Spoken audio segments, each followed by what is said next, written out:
Being able to get a quick, clean flick has many advantages.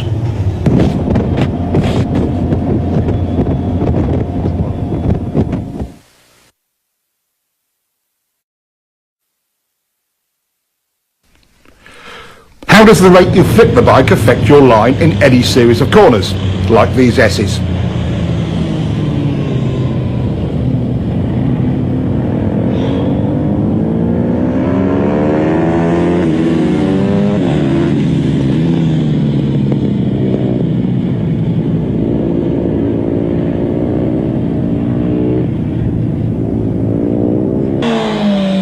This rider's turn rate was too slow to get him on line to set up for the next corner.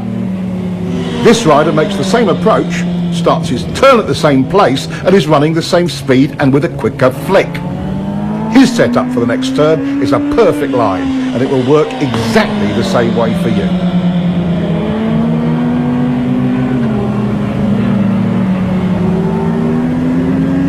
Once you begin your turn, where do the cornering forces start to push you? Outside or wide in the turn. Exactly. If this is your intended line, and you're lazy bringing the bike over, where will you go? Outside or wide in the turn. So, if you flick the bike a little quicker, would it get on that line? Yes! Class, you are brilliant today. Since we don't like to run wide in turns, and for a very good reason in situations like this one, we must continue to lean the bike further and further to make the corner. Lazy steering forces you to lean the bike more than is necessary, and you'll be leaned over longer. Let's compare.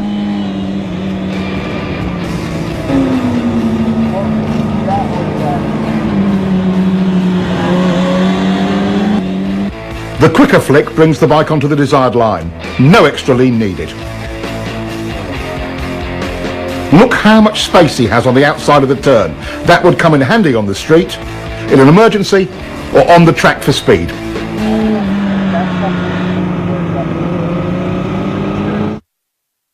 And look at the difference in acceleration.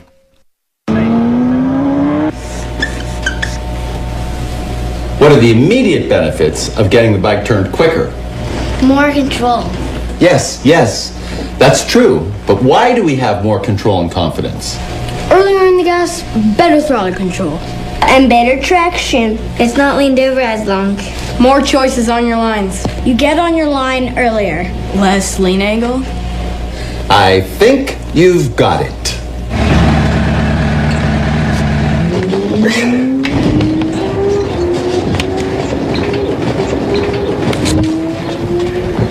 Are they even in school? Maybe that's a version of homeschooling, huh?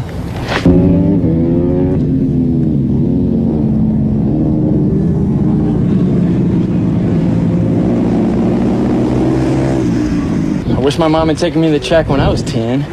I'd be a world champion now. Yeah, you're right. The approach speed and turning point for both riders was very similar.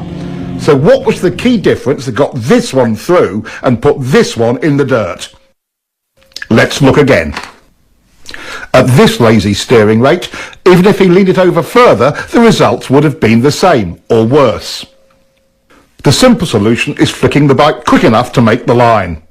Now, what will happen when they increase their turn entry speed? His results would just get worse. With a higher entry speed than before, this rider still makes his line. It's quite simple. In turns like this, as the speed increases, so must your flick rate.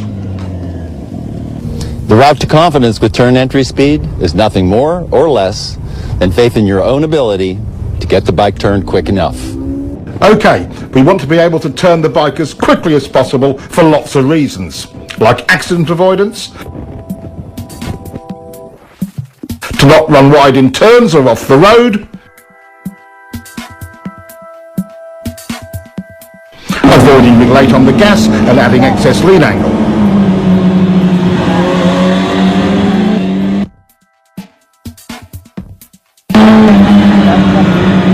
Not to mention, you'll get a better drive.